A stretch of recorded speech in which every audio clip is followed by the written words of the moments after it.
దేవుడి వాక్యంలో మేము వాస్తవంగా ఈ దినం చదివిన అధ్యాయం సామెతల గ్రంథం 16 అధ్యాయం. సామెతల గ్రంథం 16 అధ్యాయం మొదటి వచనంలో ఏముందంటే, సమయోచితంగా పలుకుబడిన మాట. ఆ మాట చదవండి. వశము చక్కని ప్రత్యుత్తరం. చక్కని ప్రత్యుత్తరం అనండి ఒకసారి, మళ్ళీ అనండి.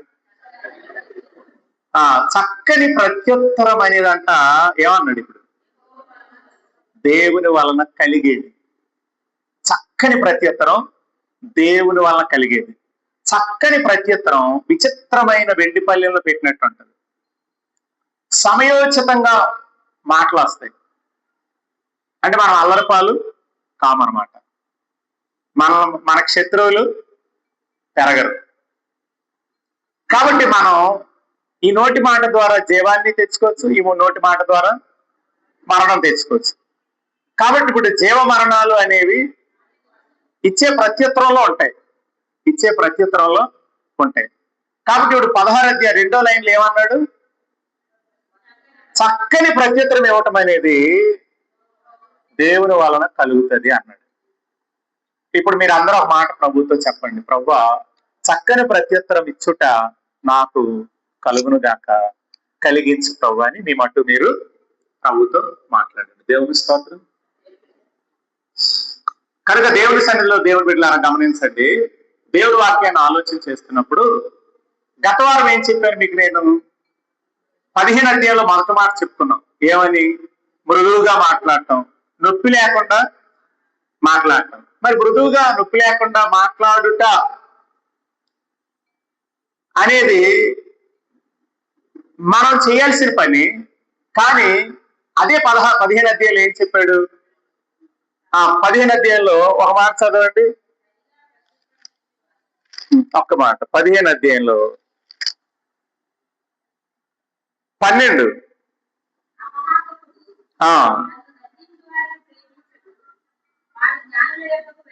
అయితే జ్ఞానం అనేది గద్దింపుతో ఉంటది అనమాట. జ్ఞాన గద్దింపులవి. నేను చెప్తే ఏం చెప్పాను? కొందరు మనిషి వెళ్ళరు. ఎందుకు వెళ్ళరు? ఆయన దగ్గరికి వెళ్తే అలా ఉండమంటాడు, ఇలా ఉండమంటాడు, అది చేయమంటాడు, ఇది చేయమంటాడు, నువ్వు అలా ఉండకూడదు, ఇలా ఉండకూడదు అంటాడు అని కొంతమంది పిల్లలు కొందరి దగ్గరికి వెళ్ళటానికి ఇష్టపడరు. తెలుసా మీకు? అమ్మ బాబాయ్ వచ్చాడు వెళ్ళంటే, బాబాయ్ నేను వెళ్ళను, ఎంతసేపు బాబాయ్ అని అంటారు. పెదనాన్న వచ్చాడు వెళ్ళంటే వెళ్ళనంటారు. ఇదిగో మీ మామయ్య వచ్చాడంటే ఆ మామయ్య దగ్గరికి అసలు వెళ్ళను. ఏంటి అలా రెడీ అయ్యావు, ఇలా రెడీ అయ్యావు అంటాడు. ఏంటన్ను అంటే వాళ్ళు చెప్పేది మనకు ఎలా ఉంటది? ఇంతకీ అది జ్ఞానమా కాదు? వాళ్ళు చెప్తున్నది జ్ఞానమే, కానీ అది మనకు నచ్చదు. మనం ఏం కోరుకుంటాం? నొప్పి లేకుండా, ఇంకోటి ఏంటి, మృదువుగా ఉండాలనుకుంటాం. అవసరం. కానీ అదే సమయంలో జ్ఞాని గద్దింపులు అన్నాడు. జ్ఞాని గద్దింపులు అపహాస్యుడు ఏం చేస్తాడంట? తిరస్కరిస్తాడు. అప్పుడు దాని అర్థం ఏంటంటే, ఈ వ్యక్తి వేరొండ కోరుతున్నాడు.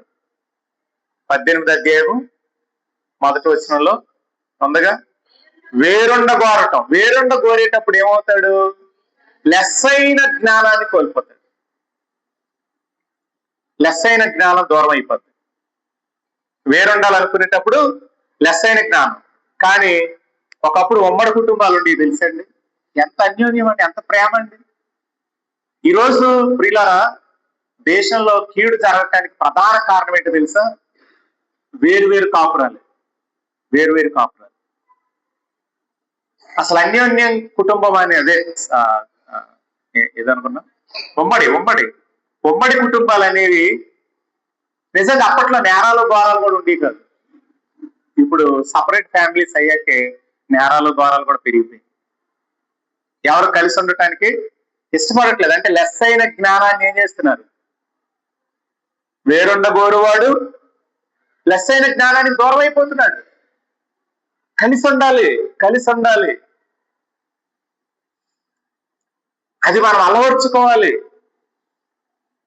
ఎప్పుడు వేరుండాలనే మనస్సు దయచేసి రావద్దు అంటారు. 3 లక్షల శాలరీ, భర్త దుబాయ్లో జాబ్, చాలా అందమైన పిల్లలు, చూడవచ్చగా ఉన్నారు, అప్పులు లేవు. ఏంటి కారణాలని ఎంత క్లూ లాగినా ఇప్పటికొక కారణం దొరకట్లేదు.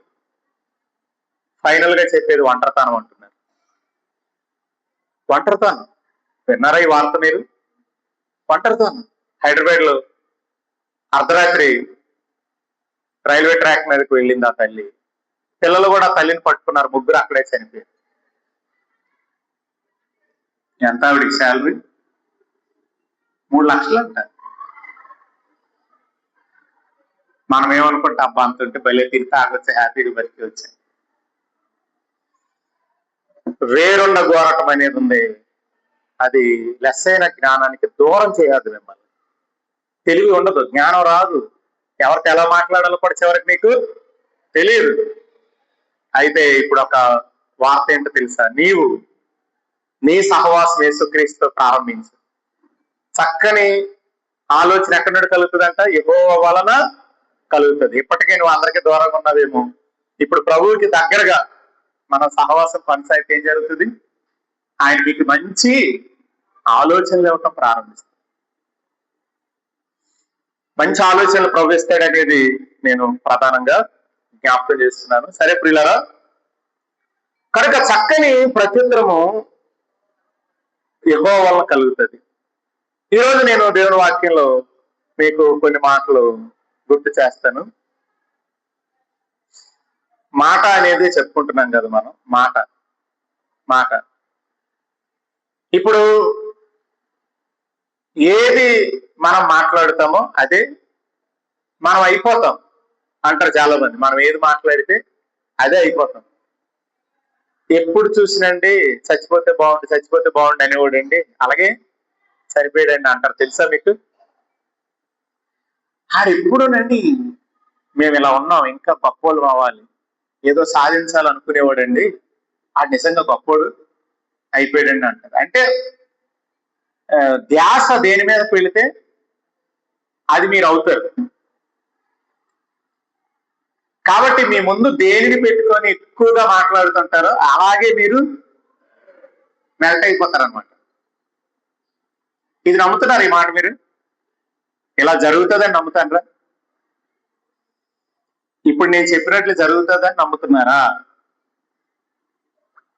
నమ్ముతున్నాం అనేవాళ్ళు స్తోత్రం చెప్పండి. ఏమనుకోలేదు. నమ్ముతున్నాం అనేవాళ్ళు స్తోత్రం చెప్పండి. హల్లెలూయా, హల్లెలూయా. జోసెఫ్ గారు మాట్లాడాలు, ఎవరు నేను, ఎవరు సుశీల. వినలేదా పొడి జోసెఫ్ గారి? ఎంతమంది తిన్నారు అది? 2-3 చేతులు లేదు. అర్ధరాత్రి ఫోన్ వచ్చిందంట. ఫోన్ వస్తే అప్పుడే పడుకున్నాడంట. హలో అంటే, హలో ఎవరమ్మా అన్నాడంట. హలో అందంట. ఎవరమ్మా అంటే, హలో నేను అందంట. నేనెవరమ్మా? నేను సుశీల అంద.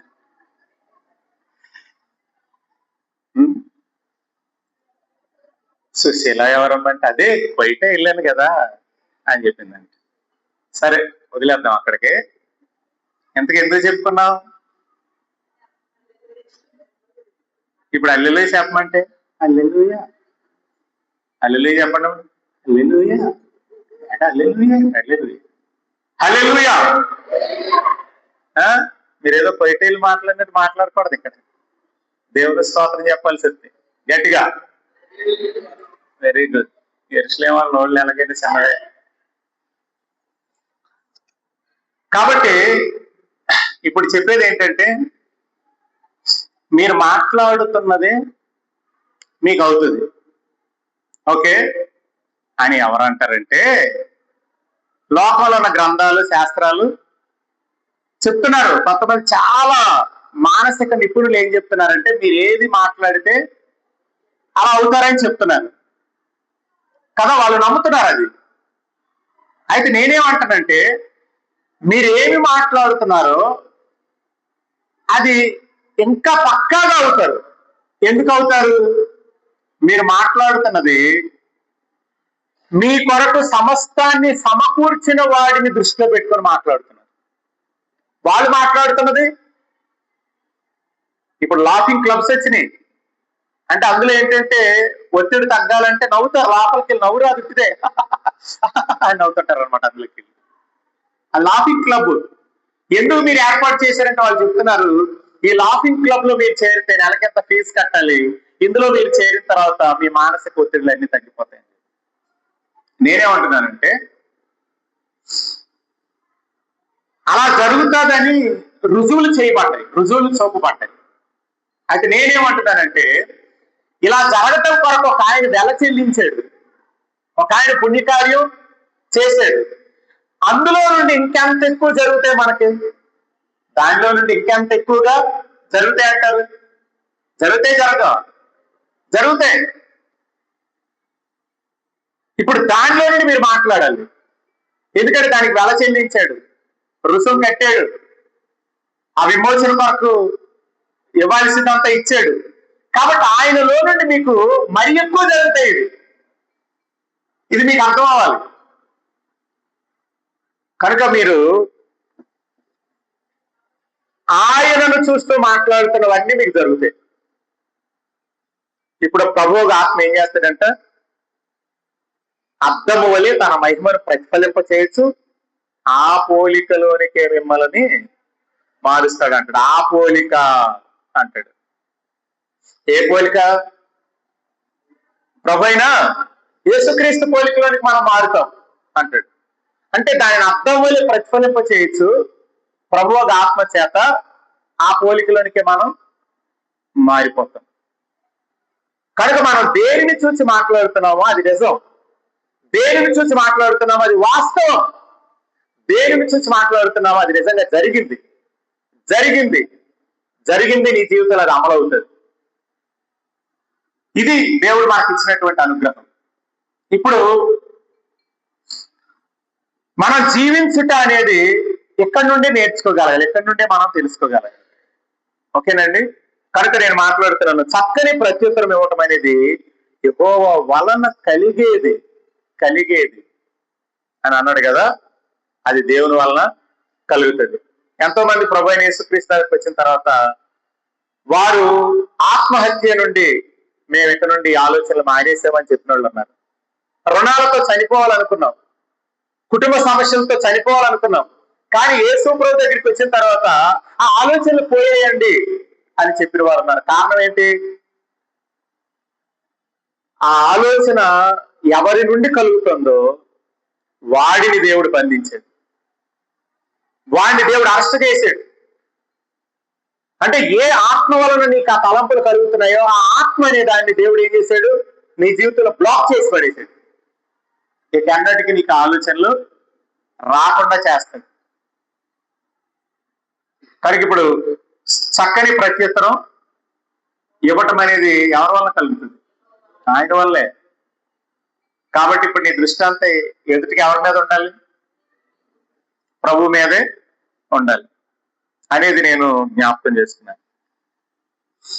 ఎందుకంటే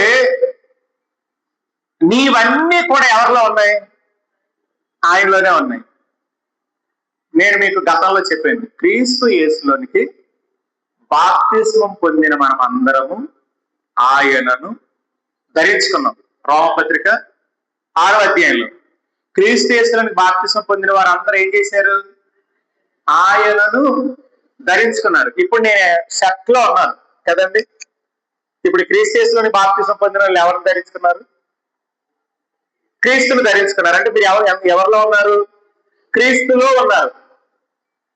దేవుని స్తోత్రం. మీరు క్రీస్తులో ఉన్నారు. ఎంతకీ క్రీస్తు మీలో ఉన్నాడా? మనం క్రీస్తులో ఉన్నాం. ఎందుకు? క్రీస్తు యేసులోని బాప్తిస్మం పొందిన మనం అందరం ఆయనను ధరించుకున్నాం. మరి క్రీస్తు మనలో ఉన్నాడా?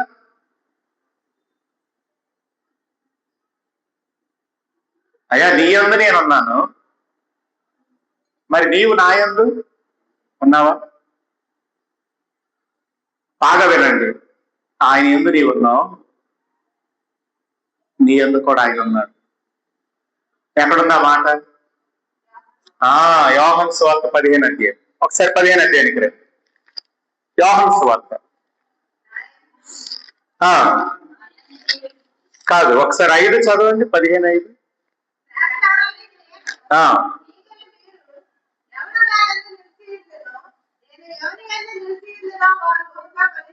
చూసారా, ఎవని యందు నిలిచి ఉండునో అన్నాడు, ఎవడు నా యందు నిలిచి ఉండును. 7వ వచనం చదవండి.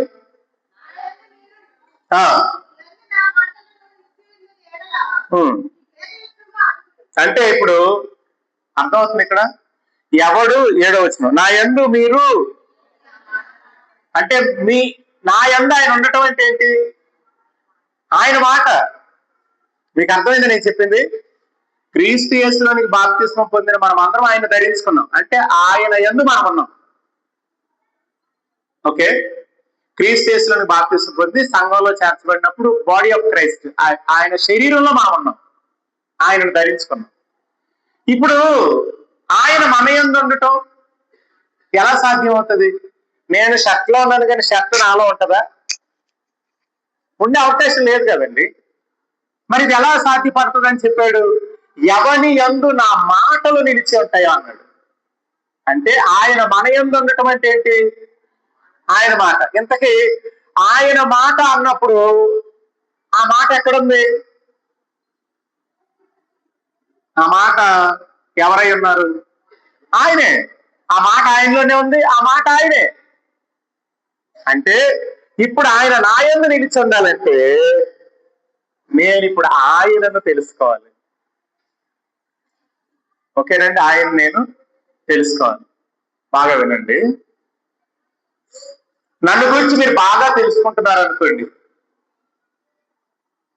నన్ను గురించి బాగా తెలుసుకుంటున్నప్పుడు మీరు ఏం తెలుసుకుంటారు? నన్ను గురించే తెలుసుకుంటారు, అంతేనా? కానీ నన్ను గురించి జాన్ తెలుసుకోవాలనుకుంటున్నాడు అనుకున్నాం. కానీ జాన్ గురించి నన్ను గురించి తెలుసుకున్నప్పుడు జాన్ గురించి ఏమైనా తెలుస్తుందా? తెలీదు. నా గురించి ఆనందం తెలుసుకుంటున్నాడండి, కానీ నా గురించి తెలుసుకున్నప్పుడు ఆనందం గురించి నాలో తెలుసుకోవటానికి ఏమైనా ఉంటుందా? నన్ను గురించి తెలుసుకుంటున్నప్పుడు తను ఏమై ఉన్నాడో తెలుసుకునే అవకాశాలు ఉంటాయా?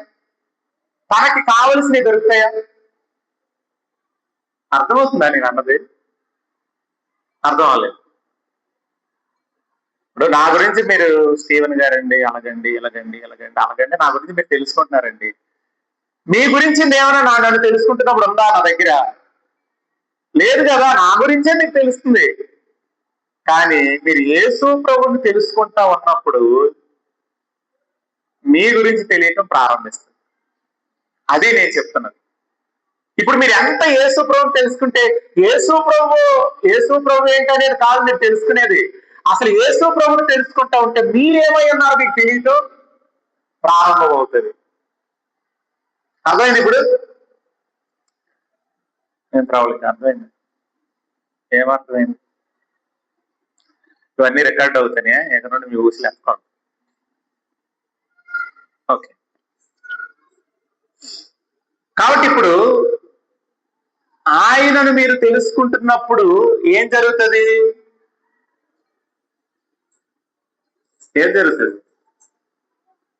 ఆయనలో మీరు ఉన్నారు కదండి. ఎంత ఆయనను తెలుసుకుంటారో అప్పుడు మీ గురించి మీకు ఎక్కువ తెలుస్తుంది. ఇప్పుడు అర్థమైందా పాయింట్? కాబట్టి నీవు ఆయన ఎందున్నావు, ఆయన గురించి ఎక్కువ తెలుసుకుంటా ఉంటే ఇప్పుడు నీ గురించి నీకు తెలియటం ప్రారంభం అవుతుంది అని చెప్తున్నాను. ఓకే, అలా ఇంకో మాట నేను ఏం చెప్తానంటే,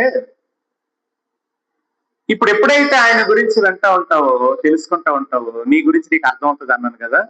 ఎందుకు అలాగ అర్థం అవుతుంది? గలతీ 2:20 చదవండి.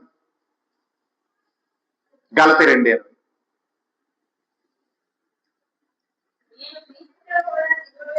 నేను క్రీస్తు కూడా సిలువ వేయబడి ఉన్నాను, ఇకను జీవించువాడను నేను కాను, క్రీస్తే నా యందు. రైట్. మీరు అక్కడ ఒక మాట పట్టుకోవాలి, అదేంటంటే ఇకను జీవించువాడను. ఎందుకు నువ్వు యేసుక్రీస్తుని తెలుసుకుంటుంటే నీకు కావలసినవి దొరుకుతాయని అన్నాను తెలుసా? చెప్పండి, ఈ వచ్చిన ఆధారాన్ని బట్టి.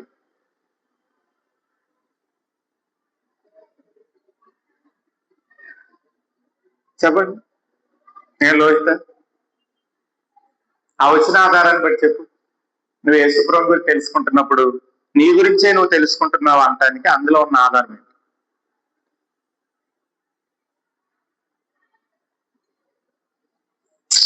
ఎక్కడ ఉన్నారండి బాబు మీరు అందరూ?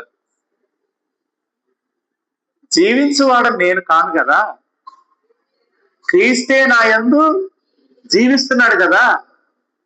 అంటే ఇప్పుడు ఆ జీవాన్ని నేను తెలుసుకుంటున్నప్పుడు నా జీవమును గురించే నేను తెలుసుకుంటున్నాను. అర్థమైందండి? ఇప్పుడు ధర్మశాస్త్రం దేనిని చేయజాలకపోయినా దేవుడు దాన్ని చేశాడు అన్నాడు. ధర్మశాస్త్రం ఏం చేయలేకపోయింది? జీవించే శక్తే కేవలం ధర్మశాస్త్రానికి ఉండుంటే అది మిమ్మల్ని ఏం చేసేది? జీవింప చేసేది కదండి. ఆ జీవింప చే శక్తి దానికి లేదు కాబట్టి, జీవింప చే శక్తి దేవుడికి ఉంది కాబట్టి అది ఆయన చేయగలిగింది. ఇప్పుడు వినండి, ఇకను జీవించువాడను నేను కాను, మరి ఎవరు జీవిస్తున్నారు? ఇక నుండి మా అమ్మే నాలో జీవిస్తుందా? ఇక నుండి మా నాన్నే నాలో జీవిస్తున్నాడా? ఇక నుండి మా అమ్మాయి జీవిస్తుందా నాలో? నేను జీవించిన జీవితం అంతా ఇగో ఈ గోదావరి కోసం, ఈ పిల్లల కోసమేనండి బాబు, నా బతుకు అంతా వీళ్ళ కోసమే బతికాను అంటారు. అనరు? అంటారు కదా.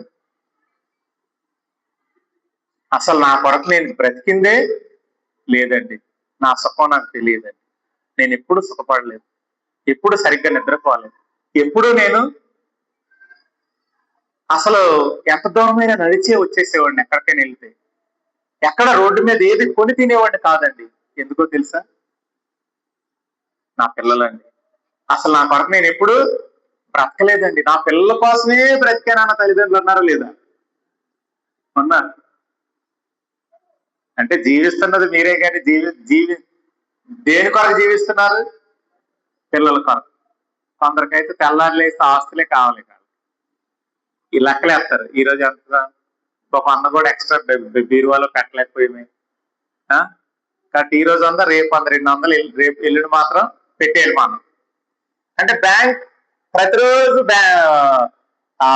లాకర్లో లేదంటే బీరువాలో రోజుకు ఒక 100 మనం పొదుపు చేయాలి. ఈరోజు చేయలేకపోయాం అని బాధపడిపోయే వాళ్ళు కూడా ఉన్నారు లేదు? వినండి, కొందరు చెప్పిన మాట ఏంటంటే తల్లిదండ్రులు, అసలు మా కొరకు మేము ఎప్పుడూ బ్రతకలేదండి, పిల్లల కోసమే బ్రతికామంట. అయితే నేనేమంటున్నానంటే,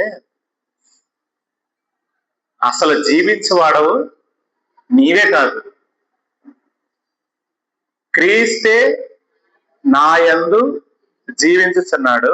తర్వాత మాట కంటిన్యూ చదవండి.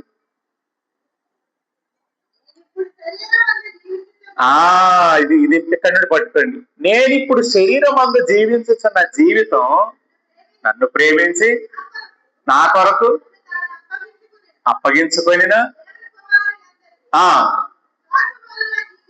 అంటే నేను జీవించడం నేను కాదు, ఇప్పుడు జీవిస్తున్న జీవితం ఏదైతే ఉందో నన్ను ప్రేమించి నా కొరకు ప్రాణం పెట్టిన దేవుని కుమారుని యందలి విశ్వాసం వలన జీవిస్తున్నాను.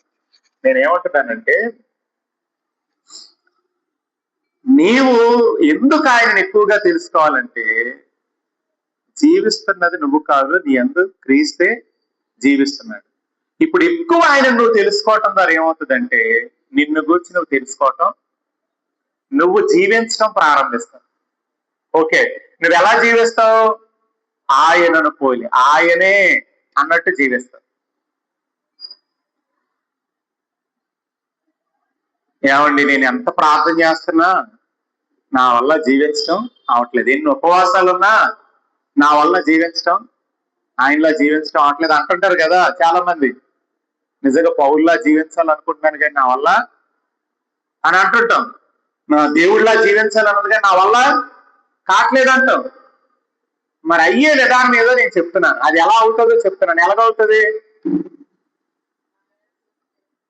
నువ్వేమన్నాలంటే జీవించువాడను క్రీస్తే నా యందు అని నువ్వు తరచు నువ్వు అనేది ఏమవుతావు? నువ్వు అవుతావు. నువ్వు అంటున్నది నువ్వు అవుతావు. అంటే ఇప్పుడు నువ్వు అంటున్నప్పుడు ఏం చేస్తుంటాడు ఆత్మ, ప్రభువుగా ఆత్మ ఆ పోలికలోకే నిన్ను మార్చేస్తా ఉంటాడు అనమాట. ఆ పోలికలోకే నిన్ను మార్చేస్తా ఉంటాడు. కాబట్టి నువ్వు ఏ తప్పైనా నువ్వు చేస్తున్నావో లేదా చేశానని ఫీలింగ్, చేస్తున్నానని బాధ నీకున్నా, నీవు ఆయన పోలికలోనికి మారాలంటే మాత్రం ప్రత్యామ్నాయం ఏదీ లేదు. ఇంకొకటి నీ జీవితంలో లేదు. వింటున్నారా భక్తులారా? ఇంకో పరిష్కారం లేదు. నువ్వు జయించాలి శరీరాన్ని, నువ్వు జయించాలి కోరికల్ని అంటే ఒక్కటే పరిష్కారం. అదేంటి? ఏంటది? నాలుక వశము చేసిన జీవం ఉంది. నాలుకకు వశపరిచిన జీవం ఉంది. అది నువ్వు మాట్లాడుతూ ఉన్నప్పుడు ప్రభువు ఆత్మ ఏం చేస్తుంటాడు?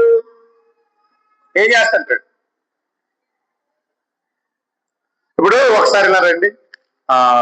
కొరింథీయులకు రాసిన మొదటి పత్రిక 12వ అధ్యాయం. ఆ మాట చదివి నేను ముగిస్తాను. ఇక కొరింథీయులకు రాసిన మొదటి పత్రిక 12వ అధ్యాయం.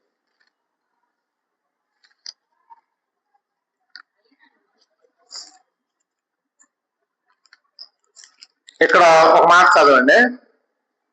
4వ అధ్యాయం మొదటి వచ్చిన చదవండి. 12వ అధ్యాయము 12వ అధ్యాయంలో 4 చదవండి. చదవండి. ఒకటే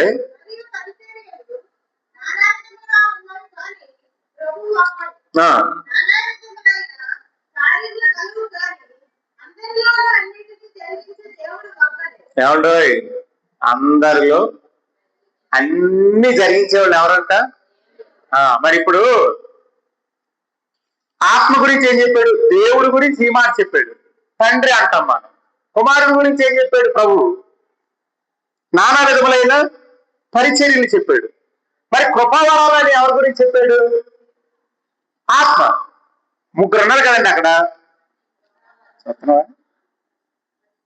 మొదటిది ఏంటి? ఆత్మ అక్కడే, పరిచర్యలు ప్రభు అక్కడే. అన్నిటిలో అందరినీ జరిగించేవాడు. నానా విధములైన కార్యాలు ఉన్నాయి కానీ అన్నిటిలో కార్యాలన్నీ జరిగించేవాడు దేవుడే. ముగ్గురు ఉన్నారు కదా. అంటే మనం ఇక్కడ అలా చదువుతున్నాం. ఇప్పుడు వినండి.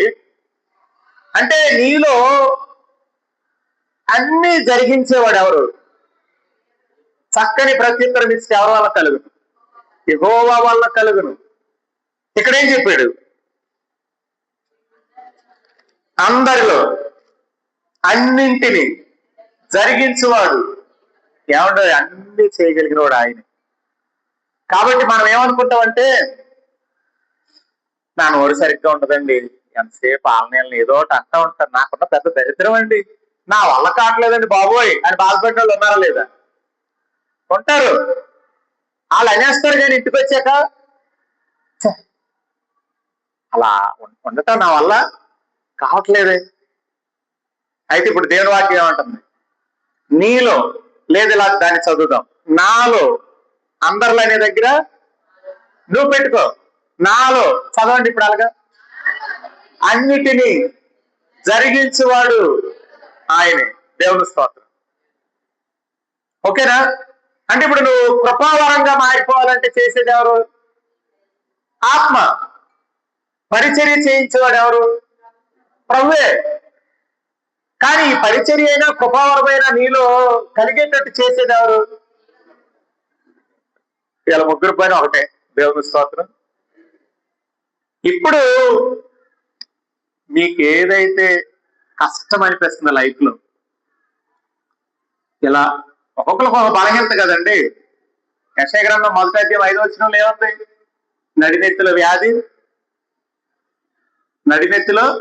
వ్యాధి, గుండె బలహీనం అరికాలు మొదలుకొని నన్నెత్తి వరకు కొంచెం స్వస్థత కూడా లేదు, అన్ని గాయాలే మనకి. ఇప్పుడు ఈ గాయాలైనోడిని చూస్తే మార్పు వస్తుంది వీళ్ళు. ఏమండి, నాకు అన్ని గాయాలేనండి. నా ఎదురుగా ఆనందకు కూడా అన్ని గాయాలే. ఆ గాయాలైన మనిషి నేను చూస్తుంటే ఆయన నా ఇంకా చూస్తుంటే ఆయనకైనా మార్పు వస్తుందా, నాకైనా మార్పు వస్తుంది? వస్తుంది అంటారా? వస్తుందా? సుప్రియ అండి, మహిమ సుప్రియాంక ఇద్దరు ఎలా చూసుకుంటారు అనుకోండి, వీళ్ళిద్దరికి గాయాలే. వీళ్ళిద్దరికి ఆయన బాగవుతారు ఇద్దరు అవరు. కానీ వీళ్ళిద్దరు ఎవరి వైపు చూడాలి? దేవుని వైపు చూస్తే సుప్రియ ఏం చేస్తుంది? లోహిత గాయాలన్నీ బాగు చేసేస్తుంటది. ఏంటి ఎంత గొప్ప మనసు సుప్రియకు వచ్చిందా అంటే, సుప్రియ ఇప్పుడు ఎవరిని చూస్తుంది? అంతే కదండి. ఇప్పుడు ఆనంద్ ఎవరిని చూస్తున్నాడు? నన్ను చూస్తున్నాడు కాబట్టి జానుకున్న గాయాలన్నీ బాగు చేసేస్తుంటాడు. అరే ఏంటి ఆనంద్ ఎలా మారిపోయాడా? గాయాలు చేసేవాడు కదా అసలు ఈ ఆనంద్ అంటేనే. కానీ ఎలా వచ్చింది వీరికి అంటే, ఇప్పుడు ఆయన దృష్టి ఎక్కడికి వెళ్ళిపోయింది? దేవుని స్తోత్రం. ఏం ప్రాబ్లిక, నీ దృష్టి ఎప్పుడైతే ప్రభు మీద ఉంటుందో మహిమకున్న గాయాలని బాగు చేసేస్తాడు. గాయాలు చేస్తాడు, బాగు చేస్తాడు. కానీ నువ్వు మహిమ అంటే చూస్తుంటే నీకు గాయాలే, మహిమకి కూడా.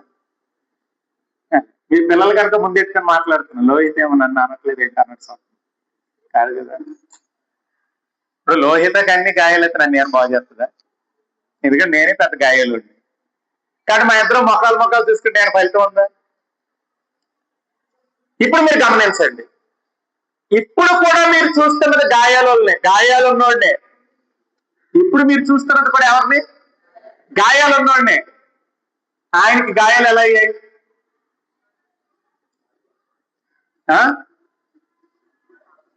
కదా.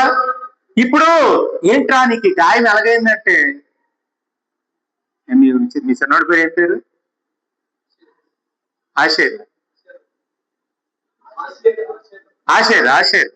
ఆషేర్ని అడిగారు అనుకోండి, అదే నీకు గాయం మంచం మీద పడిపోయానండి అంటాడు.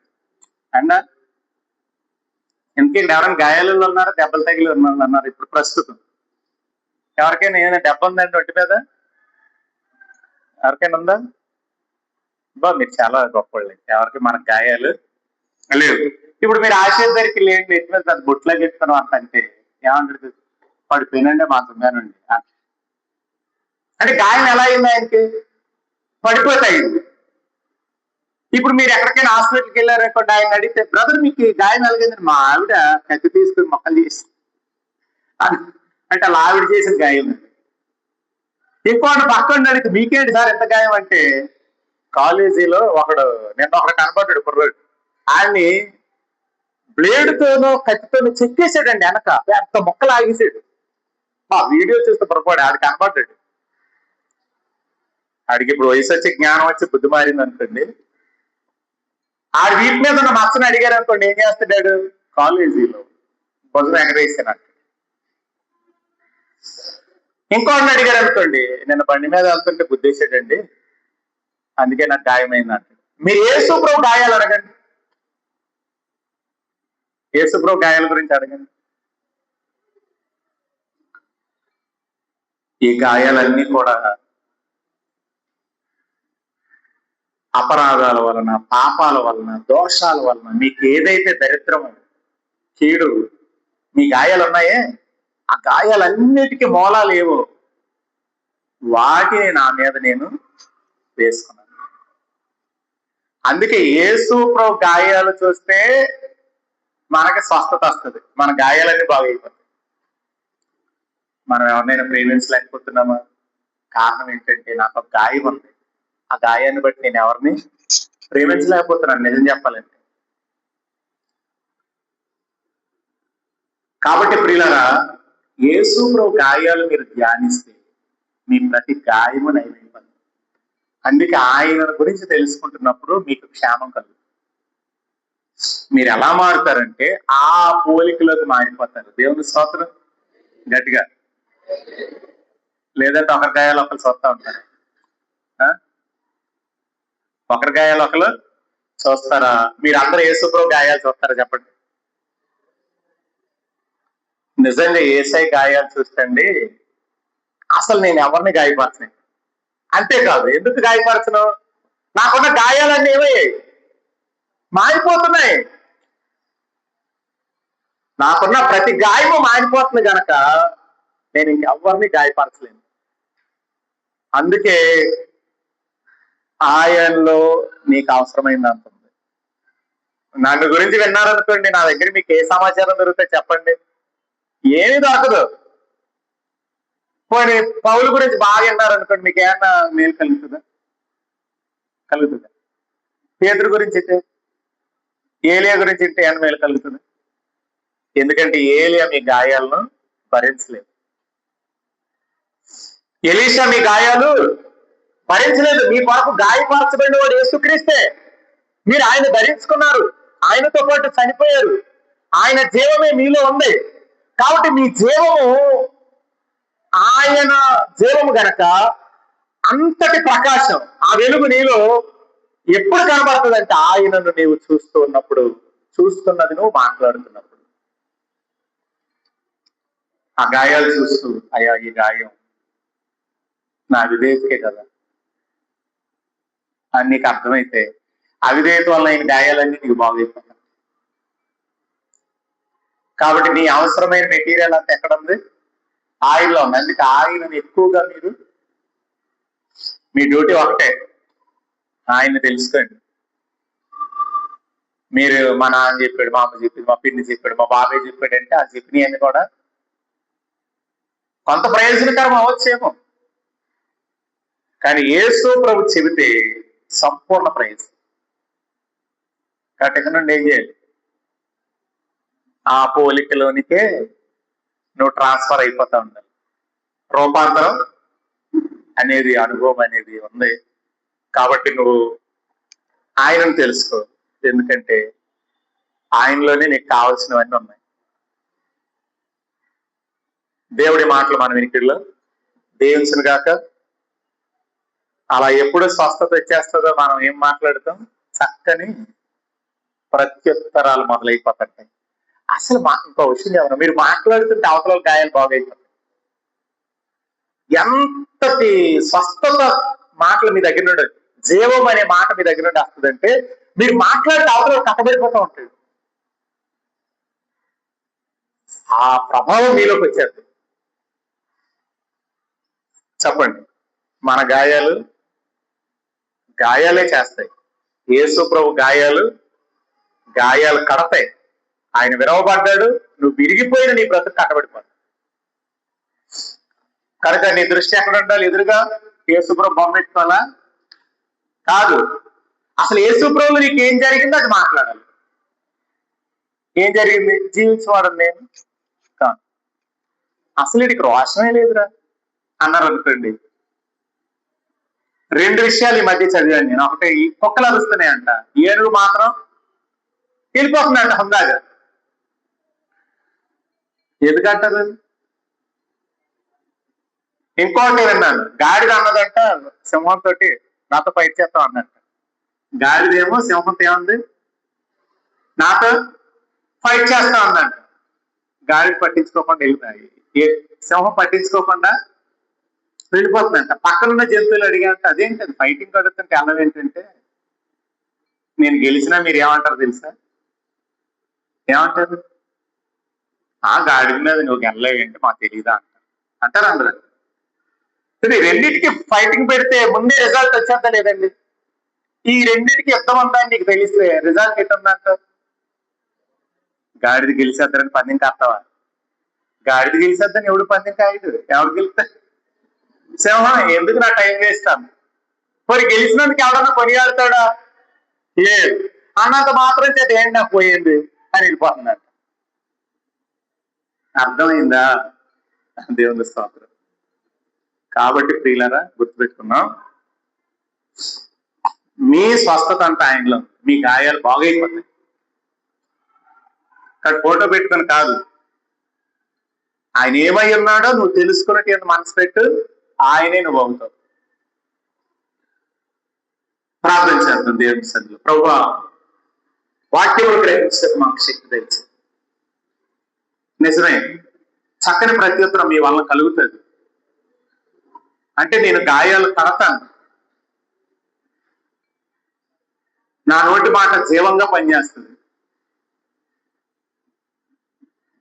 హల్లెలూయా, స్తోత్రం. అవును, నేను జీవించేవాడని నేను కాదు, జీవించేవాడని నేనే కాదు, జీవించేవాడని ఇక్కడ నేను కాదు, క్రీస్తే నా యందు జీవిస్తున్నాను. ఇక్కడ జీవించేవాడని నేను కాదు అనేది నీ జీవితంలో ఎంత అద్భుతాలు చేస్తారో తెలుసా నీకు? నువ్వెంత వరకు వేటిని జయించలేదో వాటన్నిటిని జయించేస్తాను. నువ్వు ఒక ఆయుర్వేదంగా మారిపోతావు, నువ్వు ఒక హోమియోపతిలా మారిపోతుంది నీ జీవితమే. ఆయన వస్తే బాగుండు నా దగ్గరికి, ఆమె వస్తే బాగుండు, వాళ్ళు మాట్లాడితే ఏంటో బ్రతకాలనే కోరిక కలుగుతుంది నాకు అని నిన్ను పిలిపించుకుంటాను. ఆ ప్రభావం నీ జీవితంలో వస్తుంది. కనుక ఈ విషయాన్ని మనం గ్రహిద్దాం. బలయోధకత్వం